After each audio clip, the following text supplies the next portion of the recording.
বৈষম্যমুক্ত নবম পে স্কেলের দাবি বাস্তবায়নের লক্ষ্যে আজকে এই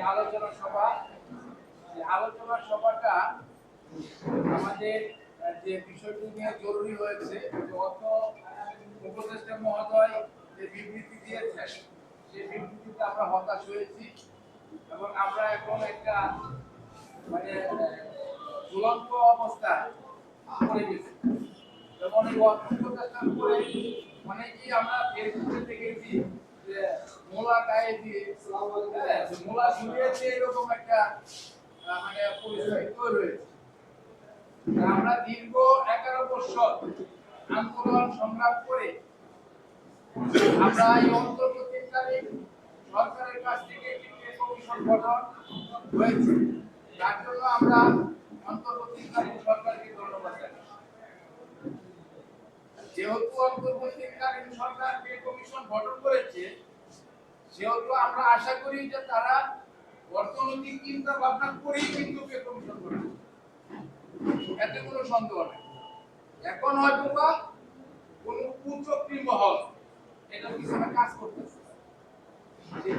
অপশক্তি যেন কাজ না করতে পারে এবং অপশক্তির কারণে যেন আমরা অন্তর্বর্তীকালীন সরকারের কাছ থেকে এই পে স্কেলটা বঞ্চিত না হই, তার জন্য আমাদের সজাগ দৃষ্টিতে থাকতে হবে।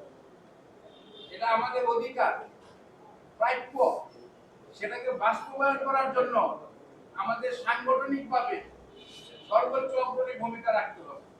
আর এই আলোকে আজকে এই মত বিনিময় সভা এবং আমাদের পরবর্তী করণীয় কি, আমরা এই মুহূর্তে আমাদের সাংগঠনিক শান্তিপূর্ণ সাংগঠনিক কর্মকাণ্ড করে আমরা সরকারকে বুঝাইতে হবে যে এটা আমাদের অধিকার এবং আমাদের এটা নেতৃত্ব পাওনা, এটা আমাদের এই অন্তর্বর্তীকালীন সরকার একটি সমাধান করে দিয়ে যাবেন এবং বাস্তবায়ন করে দিয়ে যাবেন।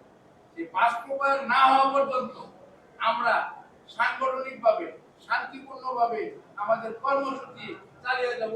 সকলের পরামর্শ এখানে যে বেসিক সংগঠনের সভাপতি, সাধারণ সম্পাদক অথবা প্রতিনিধিদেরকে আমরা আমন্ত্রণ জানিয়েছি, আপনারা উপস্থিত হয়েছে। আপনারা মতামত দিবেন যে আমরা কি করতে পারি